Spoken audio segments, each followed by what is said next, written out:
անջատ եք, Իրական դատավարության ունես գրքի 217 թարգմանությունների համաձայն նախնական դատավարությունների ընթացքում քննարկման առարկա հարցերին անդրադառնալը պետք է քննարկման առարկա դարձնել նաև մեղադրական եզրակացության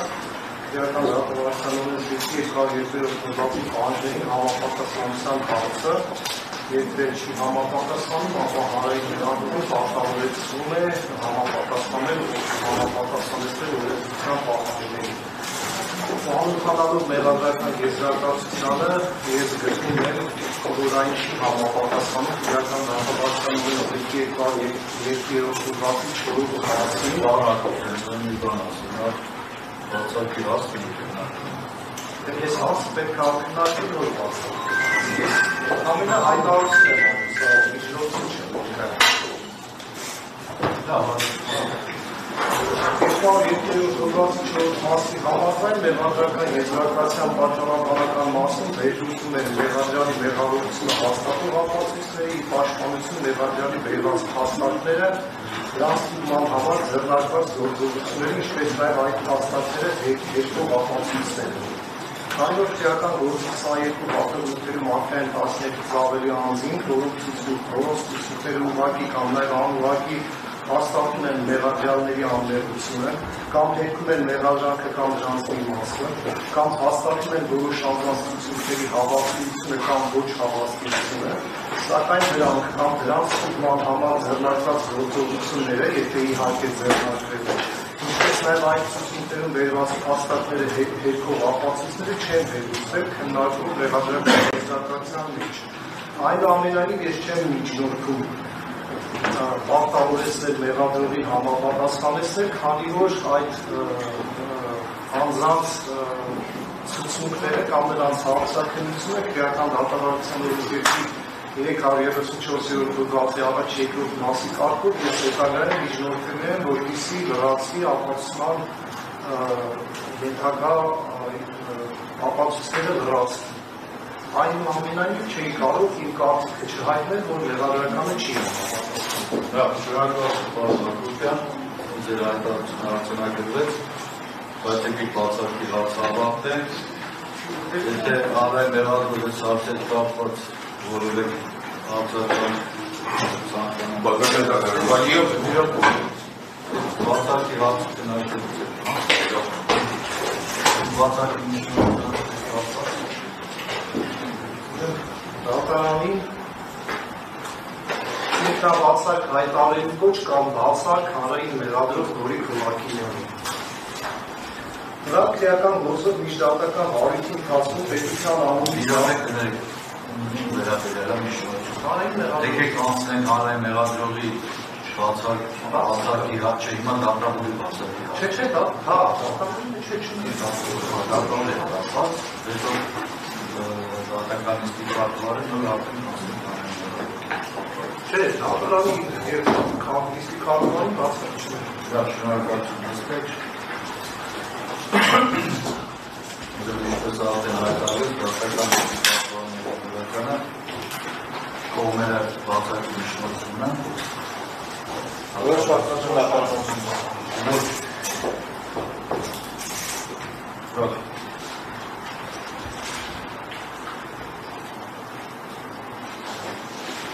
Որպես հանրային մեղադրող հանդես է գալիս ինչպես արդեն նշվեց Նորիկ Հովակիմյանը դատախազի բացակայության նյութերը քվարկված են հայտարարական դատավարության օրենսգրքի 67 հոդվածով կողմերը բացակի միջնորդություն են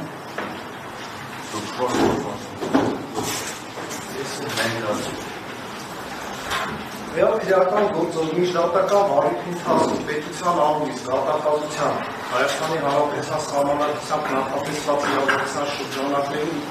օրենքով իրեն վերապահված լիազորությունները իրականացրել է գլխավոր դատախազության Իրանական հարցության պետի տեղակալ Նորիկ Հովակիմյանը, ով նաև հակապարտություն դատարանում հանդես է գալիս որպես հանրային մեղադրանքի կարգով իրականացող հարույթում պետության անունից մեղադրանքը պաշտպանող դատախազ։ Դատախազի բացակայության իրավական հիմքերի առկայության հիմնավորումները։ Քրեական դատավարության օրենսգրքի 35-րդ հոդվածում ամրագրված է վարույթի հանրային մասնակիցների ինքնուրույնությունը, որի համաձայն քրեական վարույթի ընթացքում լիազորություններ իրականացնելիս վարույթի հանրային մասնակիցը գործում է ինքնուրույն, հիմնվելով օրենքի, իսկ օրենքով նախատեսված դեպքերում նաև իրավասու անձի օրինական հանձնարարությունների վրա։ Դատախազը իդիլս այդի պատասխանատու է նաև քրեական հետապնդման հարուցման իր առաջարկության, միջդատական վարույթի օրինականության, վարույթի հանրային մասնակիցների կողմից հարկադրանքի միջոցների կիրառման օրինականության, դատարանում հանրային մեղադրանքի պաշտպանելու համար։ Համաձայն Հայաստանի Հանրապետության դատական օրենսգիր սահմանադրական օրենքի 71-րդ հոդվածի առաջին մասի 2-րդ մասի առաջին կետի, որը կիրառելի է նաև վարույթի հանրային բոլոր մասնակիցների համար, բացակի ինքերը ներառում են ինքնիվս այն դեպքերը, երբ դատավորը, հետևաբար նաև դատախազը կանխական վերաբերմունք ունի որպես կողմ հանդես եկող անձի, նրան ներկայացուցիչ փաստաբանի դատավարության այլ մասնակիցների նկատմամբ։ Նաև մի շարք այլ նորմերում նշված է, որ դատավորը, հետևաբար նաև դատախազը ինքնիվս հիշյալ նորմի չի կարող մասնակցել վարույթին, եթե առկա են այդ հանգամանքներ, որոնք կարող են ողջանից կասկած հարուցել տվյալ վարույթի հետ կապված նրա անկողմնակալության մեջ։ Դատախազի վարքագծի կանոններից բխող պահանջները հաստատելու մասին գլխավոր դատախազի համապատասխան հրամանի հավելվածի մի շարք կետերում, որպես դատախազի վարքագծի կանոններից բխող ընդհանուր պահանջներ նշված է, ինչպես նաև պաշտոնեական հարաբերությունները որպես դատախազի պարտականություններ սահմանված է, որ դատախազը պարտավոր է ցանկացած պայմաններում ու իրավիճակում զերծ մնալ դատախազության անկողմնակալության, անաչառության և անկախության նկատմամբ կասկած հարուցող վարքագիծ դրսևորելուց, պարտավոր է լինել ինքնուրույն և անաչառ, անկախ լինել օրենսդիր և գործադիր իշխանությունների, հասարակական ու քաղաքական կազմակերպությունների, լրատվական միջոցների, հասարակական կարծիքի և այլ կողմնակի ազդեցությունից, ճնշումներից, սպառնալիքներից ու այլ միջամտությունից, պարտավոր է այլ անձանց իրավունքների սահմանափակման ուղղված գործողություններ իրականացնելիս դրսևորել ծայրահեղ ողջամտություն և բարեկրթություն, որոշումներ ընդունելիս պարտավոր է չառաջնորդել այս կամ այն երևույթի կամ անձի նկատմամբ ունեցած հակակրանքով կամ համակրանքով, չառաջնորդվել ենթադրություններով, հույզերով, անձնական վերաբերմունքով և այլ կողմնակի ազդեցությամբ։ Ծանոթանալով սուբյեկտական գործի նյութերին, ինձ մոտ հանրային մեղադրումի անկողմնակալության, անաչառության, անկախության նկատմամբ, սույն քրեական գործով նրա ինքնուրույն գործելու, զանազան կողմնակի ազդեցություններից, ճնշումներից և այլ միջամտություններից զերծ մնալու, ենթադրություններով չառաջնորդվելու կարողության մասին ողջամիտ կասկածներ են հարուցվել։ Այսպիսի հետևության հիմք է այն, որ քրեական գործով միջդատական վարույթը ընթացել է քրեադատավարական օրենքի էական և ոչ էական բազմաթիվ խախտումներով, ինչպես նաև նյութական իրավունքի ակնհայտ խախտումով։ Ընդ որում խախտումները գլխավորապես հօգուտ արհեստացի մեղադրանքի և ի վնաս մեղադրյալների են թույլ տրվել։ Միջդատական քրեական վարույթի ընթացքում վարույթի հանրային մասնակիցները չեն ձեռնարկել օրենսդրությամբ նախատեսված բոլոր միջոցառումները գործի հանգամանքների համակողմանի լրիվ և օբյեկտիվ հետազոտման համար։ Սերժ Սարգսյանին և մյուս մեղադրյալներին արդարացնող գործում հարկապատասխանատուներն անտեսվել են, դրա փոխարեն մեղադրանքն իբրև թե հիմնավորող մի շարք ոչ հավաստի, իսկ որոշ անթույլատրելի ապացույցները չեն գնահատվել որպես այդպիսին։ Արդյունքում Սերժ Սարգսյանի նկատմամբ նույն հանրային մեղադրողի կողմից հարուցվել է անհիմն հանրային քրեական հետապնդում, ապա քննիչը ներկայացրել է անհիմն մեղադրանք։ Առանց որևէ պատշաճ հիմնավորումների և պատճառաբանության կիրառվել է դատավարական հարկադրանքի միջոցը։ Մինչև գործը դատարան ուղարկելը, միջդատական քրեական վարույթի օրինականության նկատմամբ դատախազական հսկողություն իրականացնող դատախազը նախաքննական մարմնի խախտումներին որևէ ձևով չի արձագանքել։ Ավելին վերջինս նույնպես թույլ է տվել քրեադատավարական օրենքի խախտումներ, այդ թվում նաև հաստատել է մեղադրական եզրակացություն, որը ենթակա չէր հաստատվել։ Ամբողջ նախաքննության քողարկված, ինչու՞ չէ, նաև բացահայտ նպատակը և ուղղորդումը եղել է Հայաստանի Հանրապետության երրորդ նախագահ Սերժ Սարգսյանին ամեն գնով մեղադրյալի դատավարական կարգավիճակ տալը և այդ կարգավիճակում պահելը։ Ի թիվս այլի խախտվել են քննչական ենթակայության կանոնները, դատավարական ժամկետներ, կոնվենցիոն, սահմանադրական և դատավարական մի շարք սկզբունքներ, օրինակ, օրինականության, գործի արդարացի քննության, ապացույցների ազատ գնահատման, անմեղության կանխավարկածի և այլ սկզբունքներ,